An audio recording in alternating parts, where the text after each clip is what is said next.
All right, we are back in action. We covered all the big time games for college football and they're ready to go. It's available on this very channel, but you know what? That is not enough. We need to talk about the greasy games. We need to talk about the under the radar teams. We need to talk about Texas State. And that's what we're here to do today. A little betting you overtime action. Quick episode. We're going to run through a bunch of games. We took the requests. I'm Ben Razin, Matt Kajeski. You guys know the drill. I hope you're coming back for more. But if you're joining us for the first time, welcome to Odd Shopper. All things betting, including college football.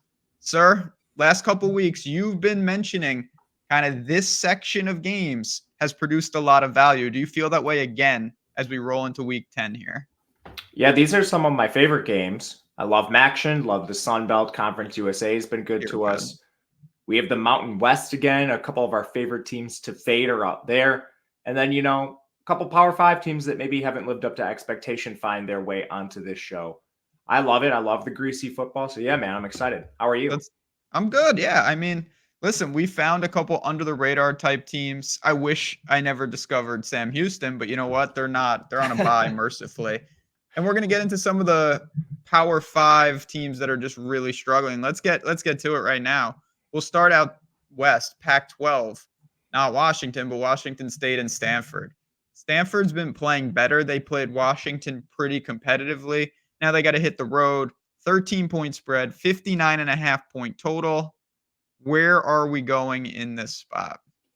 I think this is a injury game, an injury potential spot where we could look at Stanford, a team that is playing better. I think some of their struggles early in the season had to do with them not settling on a quarterback since they've done that. Ashton Daniels has been very good, especially of late. 7.3 yards per attempt, 61.5% completion. They really found something in Alec Ayo-Manor, but I think injuries are going to be key on both sides. Stanford has kind of been a revolving door on the offensive line. Some of their players are injured. Some of them, I think, are just getting benched. For reference, they had 2 new starters in the offensive line in their most recent game. Luke Balklenko and Jake Maikula. Both of them played really well, and I think they should continue starting over guys like Simeon Pale or Jack Lehrer. So I'm not sure this is a negative, whether it's injury performance related, but their skill position players are extremely banged up. Ben Yurosek was called week to week, their tight end. I don't think we see him here, but you never know. John Humphreys hasn't really played all season. Alec Ayo-Manor left last week's game late. Looks like he'll be back, as did Casey Filkins, one of their running backs. I think he'll be back too. But then on defense, I mean, Terrion Williams, a corner, has only played in 2 games. Jaden Slocum missed their last game, but honestly, he might just be benched. He's so bad. But it's not just Stanford. And I think the more impactful injuries are on the Washington State side because a lot of the replacements Stanford has found have been pretty good players. Way back, we lost DT Sheffield. He left the team. They kicked Jalen Jenkins off the team. And then we just saw Nakia Watson get hurt last game. The only thing the coach said is his leg isn't broken, which isn't, I don't know, great language. You get asked about a guy's injuries like, well, he didn't break his leg, I guess. Quinn Roth missed their last game, an edge rusher. They also didn't have Ram Stevenson. Shao Wade Smith, one of their starting corners, missed, and so did Khalil Lafau. And this Washington State defense has just been getting decimated since these injuries started occurring. Not good against the run or in coverage. Stanford has to throw the ball over you. So some of these injuries, especially Shao Wade Smith, I think are really impactful for Washington State. And it's an offense that hasn't been playing well either. Cam Ward, he's like a superhero out there. 69.9% completion, 8.2 yards per attempt. Some mobility. Offensive line continues to be a revolving door. Esapol in and out of the lineup. But yeah, man, I think this is close enough where Stanford can at least score based on some of the injuries on Washington State. I'd be looking for a 14 if possible. I haven't taken it yet in anticipation of maybe getting that number. It's not there yet. I haven't seen that number. There are 13.5s out there. It doesn't look like it's close to popping to 14, but we still have some time. I agree. It's probably Stanford or pass. It's probably the over pass in the total side. I think that Stanford has to outscore basically anyone they play. And this could be a back and forth game, but yeah, 13 and a hook is out there for a couple books to get us started. These teams actually at least are improving, unlike the teams I'm about to get to. Even though I will say I added Nebraska to the card last week, and that was a nice little add. They fumbled 5 times in that game, and they still won the game. It just shows what's going on with Purdue. Now we go Nebraska, and Michigan State, who really continues.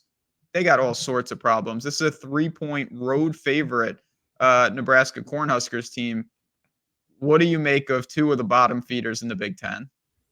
Nebraska still has some outs to winning the West. So, Good. I mean, Let's go. they've got 2 conference losses. One of them's to Michigan, one of them's to Minnesota. How did they lose that game? I mean, they had like an 85% post-game win expectancy. Ask Jeff Sims and his inability to keep the ball in his hands. I mean, he's like a turnover magnet, but they're not using him anymore. So that's awesome. Heinrich Haarberg doesn't really have any solid passing efficiency numbers, but he takes care of the ball, and he's extremely good running. 446 yards, 4.3 yards per carry. This team's like a fancy triple option team. And that makes sense to me. You have a quarterback that can't throw, but he's really good at running. Your offensive line, for whatever reason, has shown drastic improvement in run blocking. They still suck against the pass or in the pass blocking. So, I mean, that also suits your offense. And then everybody in your conference stinks. So you can play this low, like play volume, high variance style of games and come out with wins. You'll also lose some like they did against Minnesota. But they're not facing a good opponent here. Michigan State is awful. There's a conversation that they're the worst team in the East, and Indiana's on that side as well. So that is pretty damning for this Michigan State team. Aside from them playing quarterback roulette, and it looks like they're going to make another change. Initially, we'll just begin here. Initially, they started Noah Kim. He's been benched. Caden Hauser came in, and holy smokes, this kid sucks. 1 big-time throw, 8 turnover-worthy plays. It's a miracle the guy only has 2 picks. Now they're going to third stringer Sam Levitt. They listed Hauser and Levitt as co-starters. The one thing I'll say about Levitt is it looks like he can run a little bit. So, I mean, make a change like Nebraska. Take some of the variance out of your offense by just not turning the ball over, and maybe you like squeak out a couple wins here. But I don't know. The coaching staff's not playing for anything. It's an interim staff. Kids are hitting the portal left and right for Michigan State. They've had injuries. Their tight end Malik Carr's been out. Gino Vandemark, a guard. Tanya Hopper, another tight end's been out on defense. Charles Brantley, your starting corner. Jacoby Windman, starting linebacker, are out. You've now had 3 guys hit the portal. Keyshawn Blackstock, a tackle. Simeon Barrow, defensive tackle. And Tumiz Adeli, the like premier transfer they got from A&M. He was part of that huge recruiting class last year. Looks like he's going to be joining his 3rd team in 3 years after he left Michigan State. I mean, the program's in turmoil. I think the only thing you can really say is they're at home. But even a bad offense like Nebraska should score. Nebraska's defense is actually decent, and their offensive line is pretty good run blocking. So they have a bunch of advantages here. Terrifying laying 3 with Nebraska, but I'm going to do it. Yeah, I'm with you. Listen, shorting Michigan State's a pretty easy sell to me. This team has nothing left. They are at home. The total's not even, it's 34.5. That's a joke, as it should be. These teams, both of them, inept in various ways, but Nebraska at least has some pieces working for them. Another team that, I mean, they've shown flashes. And then I watched a game last night. Truly, I watched a game last night, and my only takeaway from it was how is it possible that Georgia Tech lost to Bowling Green? I'll never understand that. What a bad loss, just terrible. But you know what? Georgia Tech is still playing football. They got Virginia. Bottom of the ACC. It's a pseudo pick 'em. What are we doing here? Cavaliers or Yellow Jackets? I'm betting Georgia Tech. This team's good, but they're kind of like Miami. I don't know what it is with the ACC and these teams playing to the level of their competition. Sorry, what were you going to say? And they beat Miami. Yeah, like listen to this 4-game stretch. It's like the best comedy you'll find in college football. 38-27 loss to Bowling Green. 23-20 win over Miami. 38-23 loss to Boston College. 46-42 win over North Carolina. Like, can you explain this to me? No. The only thing I can explain to you is that I have their win total, and the gods just hate me because this is outrageous. Every time I write it off, they give me a win they shouldn't have had. Now they have to win this game. They have to win it, and they should win it. Yeah, I think so too. I was very surprised to see them as a dog against Virginia. Virginia's played pretty well of late. You saw them have a close game against North Carolina. They lost by 4. They beat North Carolina. They had the close loss to Miami by 3, one that went right down to the stretch. But I think there's a lot of noise in those games. Miami should have absolutely clobbered this team. And I think a lot of noise is just what's letting them hang around in games. This team only beat William and Mary in their third most recent game, 27-13. So, I mean, it's not too far in the distant past where we have to look and see this team playing horrible football. They're 77th in offense. They can't pass block. They're 120th there. On defense, they're 127th, and they're horrific against the run, 133rd. Now you're facing a premier mobile signal caller in Haynes King. Haynes King is, I mean, for everything he's done with his arm, he has been awesome with his legs. 462 rushing yards, 6.7 yards per carry for Haynes King. I mean, the guy's a walking big play. As far as passing goes, 61% completion, 8.3 yards per attempt.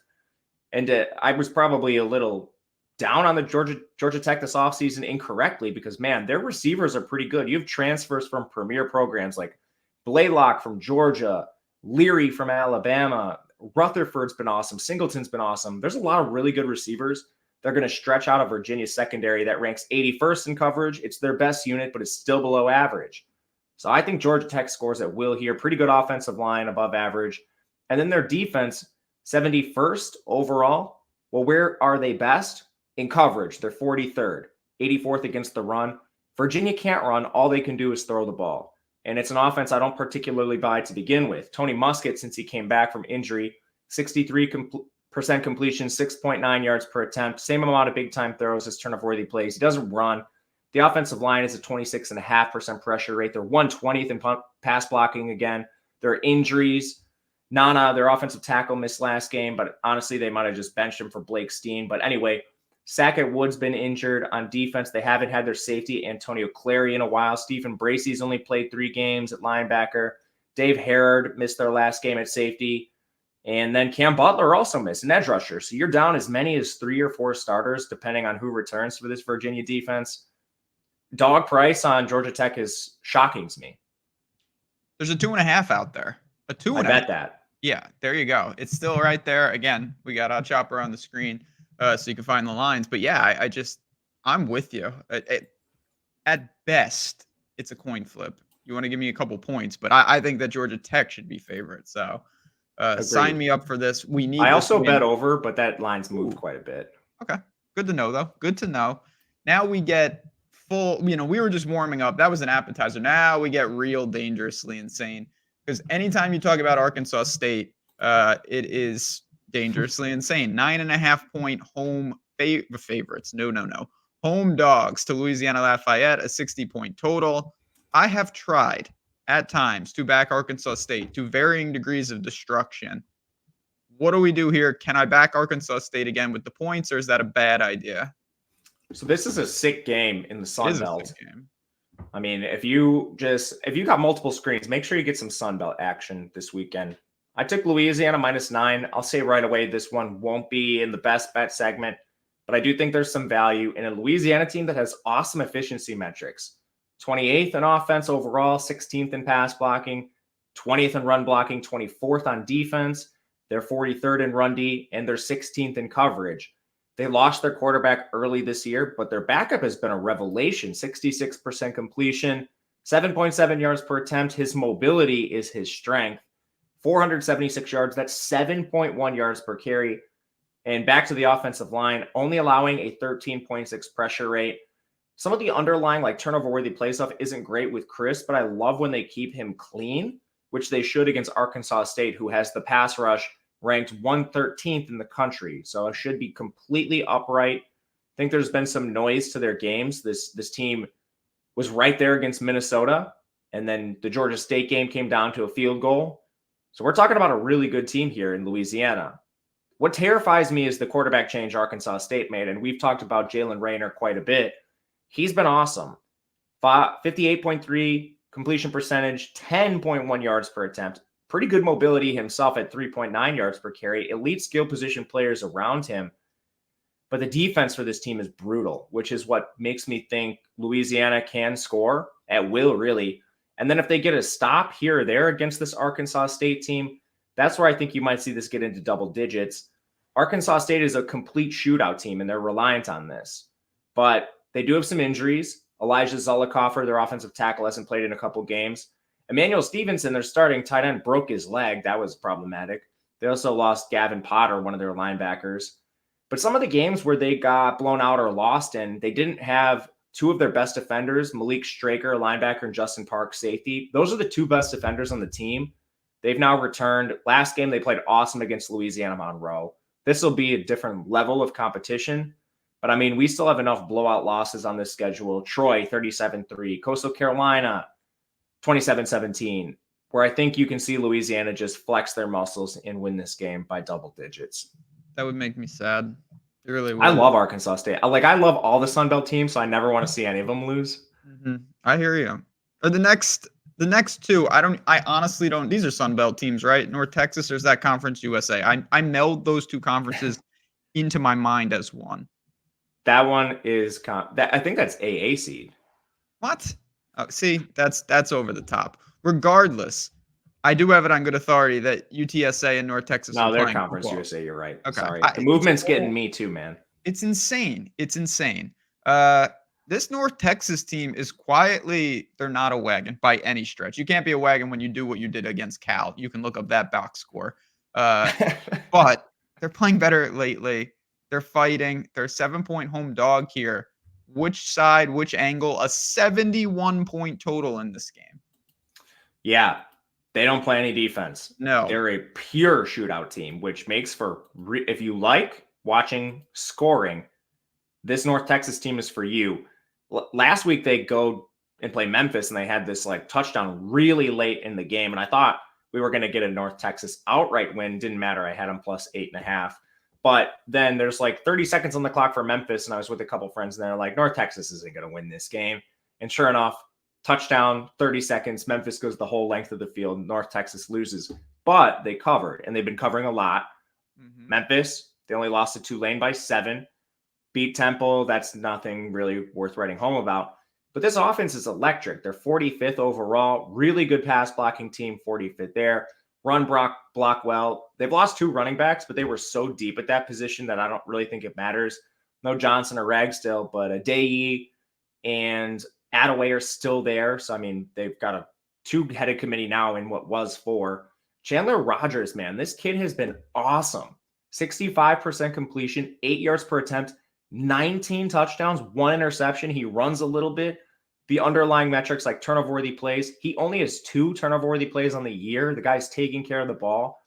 Just Chandler Rogers, man, he is one of the best G5 quarterbacks at this point. With this sample he's put up, pressure rate at 22%, they're keeping him upright. That's awesome. The real worry here is just the defense, man. 79th in total defensive efficiency. That might surprise some of you. It surprised me. I thought they were going to be 125th. But the real thing here is I don't buy this UTSA team. Haven't been buying them all season long. They've now rattled off a couple wins since Frank Harris came back. But, I mean, who have they really beaten? Temple. And, I mean, they gave up 34 points at Temple. That's concerning. UAB, but Jacob Zeno got hurt in that game. And as we saw last time, UAB took the field. Their backups are horrific. FAU, who can't score. And then East Carolina, who is, no joke, I'm not exaggerating, a bottom 10 team in the country. I mean, coming off the 4 straight wins, I'm not buying UTSA. You look at their underlying metrics, 62nd in offensive efficiency. That's behind North Texas at 45. Their offensive line is downright horrible. 111th in both pass blocking and run blocking. Frank Harris is playing straight up hero ball out there, and it's already what got him hurt once this year. His receivers are also awful. We haven't seen DeCorian Clark play. He has 3 snaps on the year. I think he's just flat out not going to play. They haven't had Mekhi Clark offensive tackle either. That doesn't help your pass blocking. And then on defense, this team is 125th in coverage. They're great against the run. That's fine. 18th there. But you actually have a well-balanced North Texas offense that can throw the ball over the top with Chandler Rogers just balling out recently. So I don't think UTSA gets any stops. Then on defense, Danyai Taylor, their stud linebacker, left last week's game with an injury. That's not going to help you in run defense. I just think it's too many points again with North Texas. There's a decent chance UTSA wins the game. But I'm not going to lie. I have this North Texas team power rated higher than UTSA. They're playing at home. I don't hate sprinkling North Texas on the money line here. You're going to find a good number. But what I did was just take them plus 7.5 in this spot. 8 if you can find it. I like that a lot. There is an 8 out there, plenty of 7.5s. I'm going to join you here. This is a team that I think is hitting their stride, and they're perpetually undervalued in the market. This is one I will say it's honestly a perfect time to mention it because, again, we're throwing around a lot of greasy games. We already gave you a bunch of games on Tuesday. This is where your bankroll, it's super important. And if you're fortunate, I'm gonna name 6 states. If I name your state, your bankroll's about to get a little bigger. New Jersey, Ohio, Virginia, Iowa, Colorado, and Kentucky. If I didn't name your state, I'm sorry, friends. Just skip to the next game. We're gonna talk about Texas State in a second. But if I named your state, you're one of those 6. $150 in your bankroll just by using the link below and joining Bet365. Obviously, one of the best books out there. They're offering you sign up, you deposit $10. You bet $5. Bet it on North Texas. Live a little. Bet it on North Texas money line. Because even if they lose, you get 150 in bonus bets. If they win, you win your bet and you get 150 in bonus bets. You're getting that money. It helps so much to put extra games on the card, maybe some money for parlays, things like that. Really, really good opportunity. You have to be 21 plus, 18 in Kentucky. You have that gambling problem, call 1-800-GAMBLER, but take advantage of that today. Now, okay, here we go. Texas State time. The time of the show where we all take a deep breath and we dive into the craziest team, the fumbling machines. They take on Georgia Southern. It's a really competitive spread. I'll tell you this, my heart is always with Texas State, but I think my head is with Georgia Southern in this spot. I agree with you. And Texas State, this game is going to be pure fireworks again, man. Oh my God. 70.5. Yeah. Sun Belt action, man. It's great this weekend. It might be the best conference in football as far as just the product on the field and how much parity there are between the teams. So Georgia Southern, love this team, coming off a massive win over Georgia State, just a beatdown win, 44-27. And this team's really hit their stride. The only time they've really been tripped up in conference has been to James Madison, who's tripping up most teams. So I'm not overlooking that game, but I also don't want to read too much into their one conference loss. It was against a very, very good team. As far as injuries go, this team is pretty healthy. Robert Wright, rotational tackle, he's been out, and then OJ Arnold, a change of pace back. But other than that, this team has great health, which is important this time of year. Offense runs the pure air raid with Davis Brin. When he cuts out his turnovers, this team steamrolls teams. And when he turns the ball over, sometimes they're actually still in games too. The guy had 6 interceptions, I believe, against Wisconsin. A game that was way closer than it should have been for a guy that threw 6 picks. But speaking to Brin, he's been playing better of late. He's behind an awesome offensive line. They're 10th in pass blocking. He's amazing receivers. Dalen Cobb has really stepped up for them at that position. Of late, you still have Hood. I mean, it's a great receiving unit. Texas State's defense definitely doesn't scare you. They're stronger against the run, which is a tough stylistic matchup for them. 67th in coverage. We just saw Georgia Southern play with a similar matchup advantage last week and absolutely just decimate Georgia State, who was awesome in run defense, terrible against the pass. And then on the other side, Georgia Southern's defense might surprise you. They're 41st overall, 35th against the run, and 53rd in coverage, so pretty balanced. They're facing an elite offense, so I'm not sure that they get a bunch of stops here, but I think that's strong enough to get some stops against Texas State, a team who will stop themselves. The turnovers have not stopped for this team. Last week, they almost, against Troy, they were actually pretty close in that game. And if it hadn't been for turnovers, I think the score would have been much closer. But at this point, I don't think we can bet on positive turnover aggression with Texas State. It's just week in, week out, we get the turnovers no matter what. So, I love their quarterback, Finley. I love their running back, Mahdi. But, man, I just don't think we can place a wager on them at this point. Speaking to that game, Troy, 6 yards per play. Texas State, 5.8. Texas State, 4 turnovers. Every week, man. So, yeah, I already have this Georgia Southern team power rated slightly ahead in both offense and defense. Then you've got the carelessness of this Texas State team. I think this is one we just lay the points. It's not a lot, so you could just forego the points maybe and look at money lines. But I took this -1, 2, I think is fine. Really just under a field goal. And it's out there. There's a -1 out there. There's 2s out there. So if you're looking to back Georgia Southern, it's going to be a great game. No doubt about it. Could be a toss-up type game. One more in the same vein. We've got Coastal and Old Dominion, who quietly let slip maybe the upset of the year through their fingertips last week. They had JMU a little on the ropes at times. Now they're a 1.5-point home dog to Coastal, who really hurt me last week. I liked Marshall in that game, and the Coastal backup was throwing the ball all over the place. I don't think that score was overly indicative of the game, to be honest, but still, 51-point total. What are we doing here? Yeah, I mean, what a weird game. That was a weird game. Super weird. I didn't like Coastal on their backup quarterback.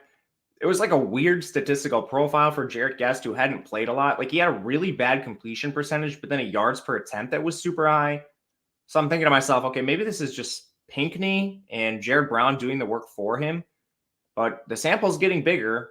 The efficiency is still really good.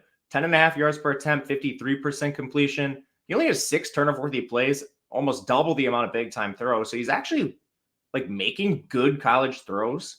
He runs too, 149 career rushing yards for 3 yards per carry. He's not like McCall, but this Coastal offense going back to last year with Chadwell and Tim Beck this year, they do have their quarterbacks run a decent amount. The O-line protects him fairly well, only a 23% pressure rate. They're about average in pass blocking. And what has really surprised me has been this Coastal defense, man. Last year they weren't good. I wasn't expecting drastic improvements, but they're 41st. And they're awesome in coverage. They're 17th there. Phenomenal Coastal defense, man. I think they might be able to just win the game on the defensive side of the ball. And last week, I mean, Marshall, man, Cam Fancher, after, like 300 yards against NC State, thought Cam Fancher maybe made some improvements. But now I'm starting to think that says more about NC State than it does Cam Fancher, because we've seen 3 straight games of that dude just being absolutely terrible. And Coastal's defense stopped him and Rasheen Ali, who played in the game. So a pretty good data point there. Rasheen Ali's awesome. As far as Old Dominion goes, they're also a defensive team, 40th in total defense. This team is better against the run, 7th, and then they're 72nd in coverage. With Jared Guest playing pretty good football and having Jared Brown and Pinckney and good receivers, that worries me a little bit. And then this team just stinks on offense. They win through their defense in short fields, kind of like Sunbelt Iowa, if you will. 123rd in offense, 125th in pass blocking. Grant Wilson's been okay. 57.5% completion, 8 yards per attempt, 10 picks, 5 interceptions, doesn't run the ball. And I mean, what he's doing is hero ball. 40% pressure rate from this offensive line. Man, shocking to see Old Dominion's offensive skill players do what they have. But I think Coastal's too much here. Coastal is the better offense, the slightly better defense, and I think the matchups suit them. They should be able to throw the ball over the top, whereas Old Dominion's won a lot through their run game, and Coastal's pretty good there, also good in coverage. I think if Old Dominion gets behind, it's going to be tough for them. Poor Old Dominion, the Monarchs. But again, a lot of competitive games. You're seeing these 1-point spreads. We've talked about a handful of them. We round out the Sun Belt.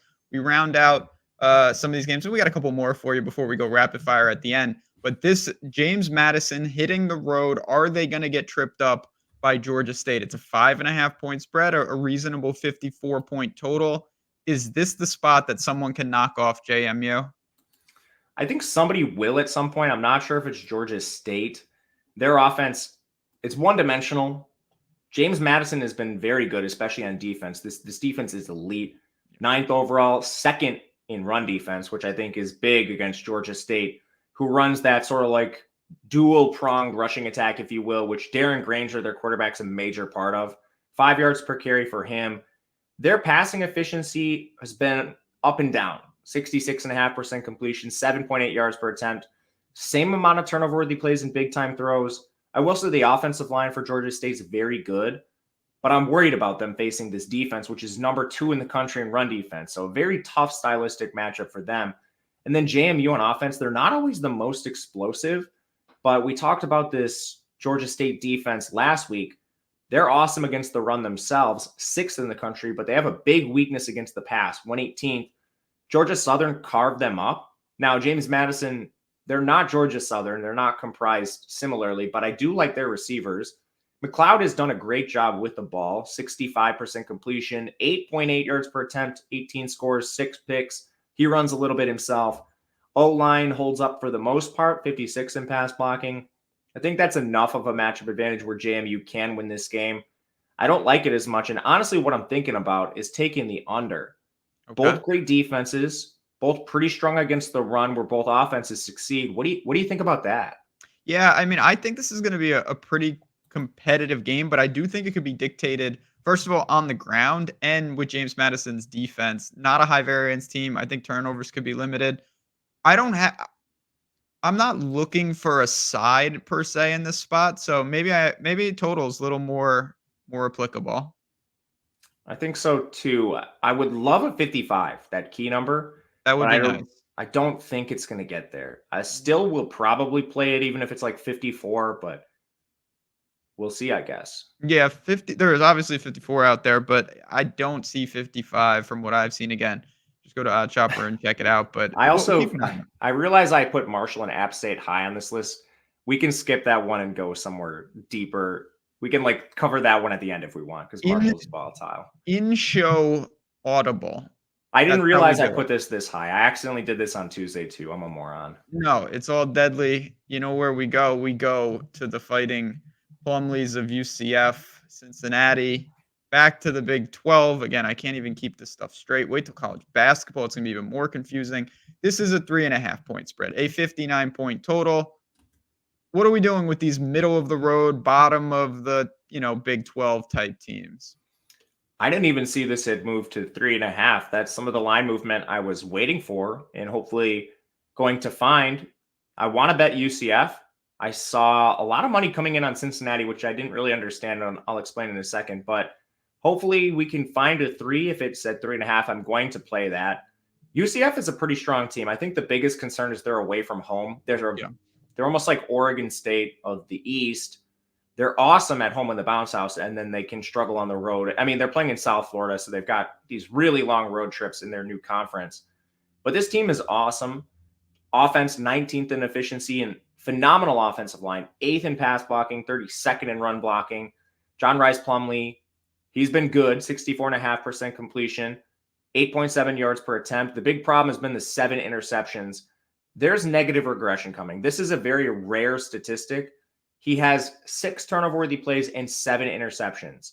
Normally, you see this ratio come in let's use Caden Hauser, for example. The guy has 9 turnover-worthy plays and 2 picks.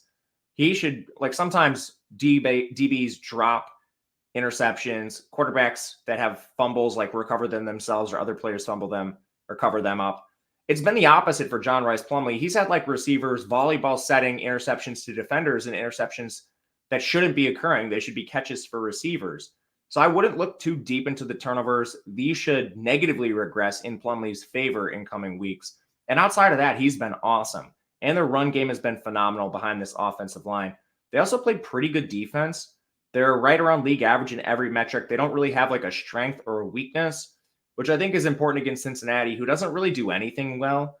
On offense, they're 58th. A lot of that comes through their run game with Emory Jones, the Montgomery guys, and Kiner, but they've struggled of late. Emory Jones, he's now below 60% completion, below 7 yards per attempt, double the amount of turnover-worthy plays as big-time throws, and we're starting to see this. They barely passed the ball last week, basically just turning into a fancy triple option team that's easier for teams to defend. O-line's not good, 80th in pass blocking, 90th in defense. They're much better up front, and we kind of knew this coming in. They've got a bunch of really good defensive linemen like Dante Corleone, but their secondary is so bad. 127th in the country.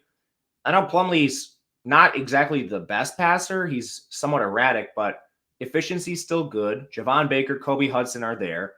Townsend didn't play in their last game. I'm not sure that really matters. He's their wide receiver 3. Man, I think UCF is just a much better team in this spot. I'm going to play 3.5 if I have to, but I'm going to try to see if we get a 3. Cincinnati's been taking money, so maybe it pops. But yeah, I'm on UCF here. Okay. Yeah, there's 3.5s out there. No 3s just yet. You mentioned Plumlee. Listen, I haven't been impressed with Cincinnati really at all this year. Not really a fan of that team. It is away from the bounce house. That is by far my biggest concern here. But you know what? You can't have everything. Obviously, the line would be completely different. Now we're getting serious. This is a game that caught my eye. I'm glad this is on the list. That's because anytime you get a chance to talk about the bad Mountain West schools, you just got to do it. And San Diego State, we knew this. We knew this from the beginning of the year when we tried to bet Ohio against this team. And of course, just absolute nonsense occurred. But Utah State, 2.5-point road favorite here. Are we shorting at San Diego State, or is this actually a game that they could win? I think they're going to lose this game, and I think they might get clobbered. Good. They've got the loss to Nevada, dude. I mean, that was the worst game of the year. 6-0. I mean, they beat Hawaii. I think they should have lost. Hawaii allowed a punt block for a touchdown. I mean, this Of course they team, did. I mean, that's just a Hawaii thing, isn't it? Yeah. But this team stinks. Utah State has some pretty good wins. And I think this team should have beaten Fresno State. I know Mikey Keene didn't play in that game, but the loss was 37-32. Yards per play, Utah State at 6.9, Fresno State at 5.8. They lost that game because they had the only 2 turnovers in the contest. I think the biggest news for this Utah State team is the move from Cooper Legat to McKay Hillstead. I'm not sure why they did this. I think Legat is actually better. He's better completion percentage, better yards per attempt. Their touchdown turnover-worthy play stuff is almost identical, and Legat runs more. But honestly, they have 2 pretty good options for the Mountain West. O-line, not the best, but they have 2 mobile signal callers who can evade some of the pressure. San Diego State doesn't do anything well. Like you can dive into every one of their metrics. Offensive line, their quarterback can't pass. Defense is 130th. 130th. There's only 3 defenses worse than this in the country. I guess they're playing at home, but it's not like Utah State has a super long road trip here. Man, I cannot see San Diego State being favored over any team in the country the rest of the way. So, I mean, under 3, give me Utah State. Agree. Totally agree. This is on the short list for me. I don't understand this. San Diego State for multiple years has played like this, and they've got away with it because their defense kept them in games. Their defense is atrocious. So now they just have nothing. Just no. That's a no. I really don't have a lot to say on that, but I will be betting Utah State, particularly at 2.5. Before we go on, we got a couple more games left. Then we're going to give you our best bets. I do want to say real quick, as always, we appreciate everybody tuning in to Betting You. If you're new to the channel or you're a loyal listener and you just don't subscribe, be part of the 100,000. We're about to hit 100,000. It's unbelievable. Truly, we did not anticipate growing this channel this fast. It's because of you guys. And first of all, we want to say thank you, and just it is appreciated. But if you want to be part of it, just like and subscribe. And also, I want to just quickly mention that this odd screen, I get questions every week, and they're good questions because I don't really mention it. What is this? Where are you finding this? This is just oddchopper.com. This is a completely free screen too. It's just a live odds screen. You can always find this if you want actual plays, if you want to see the tools in action, the positive EV bets, all this stuff, fully customizable. Brings it up. I'll show you kind of a preview of the goods right here. Everything, again, I just want to see NBA bets, and I only bet on a couple books. Let me just click them in. I'm going to adjust my bankroll right here, and it'll give me the optimal percentage to put on these. It all updates in real time. It is that simple. If you want to join, if you want to test it out, try it out for a week, come on in. Link is below. Again, I believe in it. I use it every single day, a huge part of my process. So this is what OddsChopper does, and it can do for you if you want to be part of it. Just link is below. We got you covered. Couple more games here. I don't even know where we're going conference wise. This got to be Conference USA because UAB is involved. FAU and UAB. Talk to me about this weird matchup. I like the over in this. It stems largely from pacing. 2 really fast teams. FAU 31st, UAB 17th. UAB laid a couple eggs lately. Their quarterback, Jacob Zeno, got hurt. He's back now, which I think is huge for this team. Their backup quarterback, they used 3 different quarterbacks against Memphis. I mean, I thought it was going to be Landry Liddy. It was not. But Zeno's been awesome. 74.5% completion, 7.5 yards per attempt. He runs a little bit. Offensive line is keeping him upright for the most part. They're 65th in pass blocking. They have a pretty decent run game, too, with Jermaine Brown. So I think this team can score points. Their problem's on defense where they rank 112th, and they're horrible against the run and the pass. They're outside the top 100 in both, which should be important for FAU doing their part. Their offense isn't exactly elite, 88th. Daniel Richardson has played better of late. His statistics continue to improve. 64% completion, 6 yards per attempt. He's another guy that's been unlucky with these interceptions. I've seen a lot of people reference online, he has 7 interceptions. It's like 5 games or something where he has an interception streak. He only has 7 turnover-worthy plays. Literally every potential turnover that is possible has resulted in one, which is very rare. Usually you see these somewhere in like the, 2-to-1 range. Yeah, turnover-worthy plays versus. That's how I treat it. Yeah, and he's at 1-to-1. So we should see some pretty stark negative regression for him. He actually does a good job taking care of the ball. Got a good run game with McCammon. And facing this UAB defense, I mean, who hasn't scored against them? So I think FAU should do their part. And then on the other side, UAB has been much better with Zeno. So I like the over. I took 60. I think this probably moves a little bit. So it's not towards like the top of the card or anything, but I do think there's some value. Moving on, this could be the worst game of the week. Hawaii and Nevada. Nevada is a 3.5 point favorite. You have to ask yourself, if your program is a dog to Nevada, what are we really doing? And I sadly think it might be warranted. I wish this game was on the island because I actually like Hawaii here, and there's nothing better than having, a midnight Eastern time kickoff, and you've got something riding on Hawaii, but they're away. Been there too many times. Yep, a lot of times chasing, but in this game, I'll have it on at the beginning of the day on my card. Oh, you're taking the points.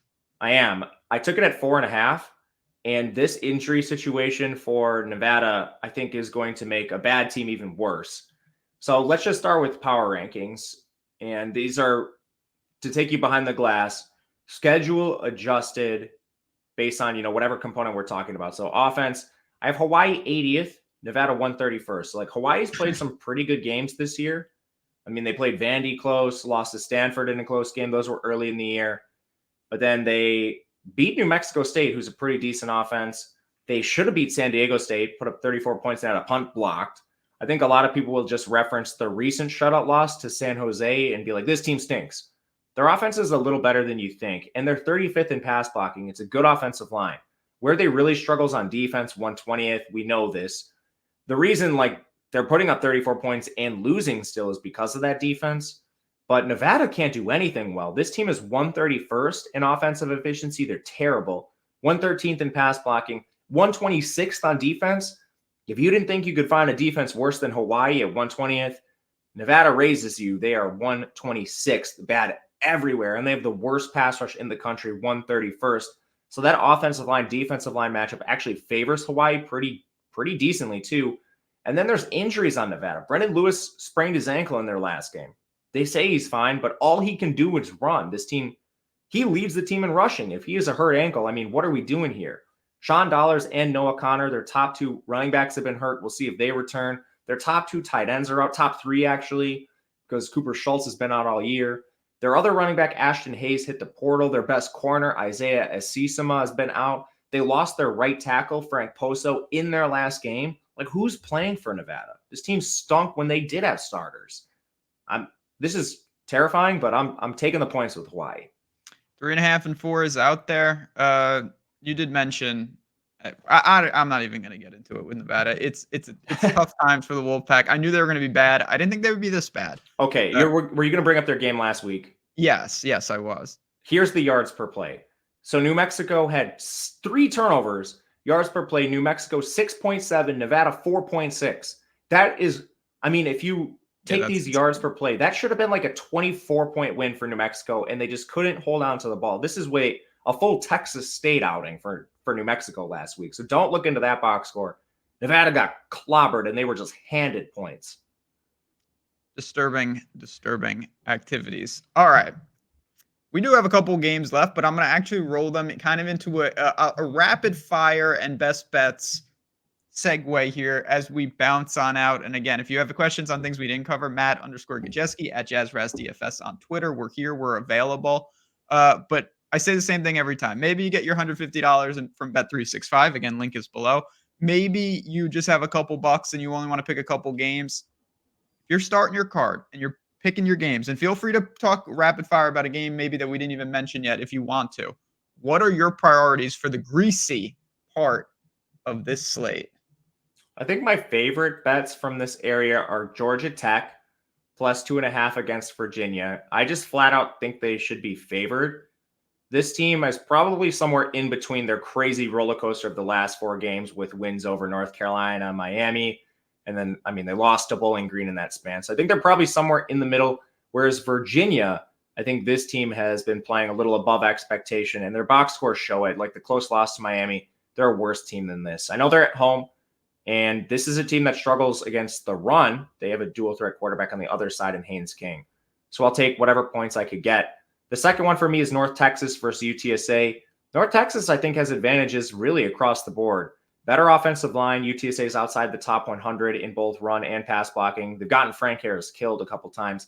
And then on defense, this UTSA secondary is outside the top 120 in coverage. North Texas and Chandler Rogers should be able to throw the ball over top of them. And then I think I know which one you're going to pick, so I'm going to save it for you. My third one's going to be Georgia Southern against Texas State. They have matchup advantages really across the board. Texas State's weakness on defense is through the air. Georgia Southern runs the pure air raid. And Texas State does a great job of beating themselves. So I think anything under 3 with Georgia Southern, that's going to be my third play. And you know where I'll be going, that would be to Utah State. I knew it. Definitely. Anything inside 3. I want nothing to do with San Diego State. They better hope that basketball team is as good as advertised, because if it's not, they have nothing going for them as a whole. Make sure you shop these, because the lines on my screen are just from DraftKings, and you can get better on a couple of these lines. That's why OddsShopper is here for you. You just go here, find your book, and you're good to go. But there it is, a nice little 4-pack of egregious games. As always, we appreciate all of you for tuning in. Hit the like button, share the show, whether you're listening on podcasts, rate and review. We just want to get the support out there. We want to build the numbers up. We want to do more college football content and college basketball content once that season really gets rolling. But for me, for Matt, for all of us here at OddsShopper, have a great week 10. Let's cash some tickets. Keep on our winning ways. We'll recap it next week on another episode of Betting You. Until then, guys, enjoy. Good luck. We'll talk to you then.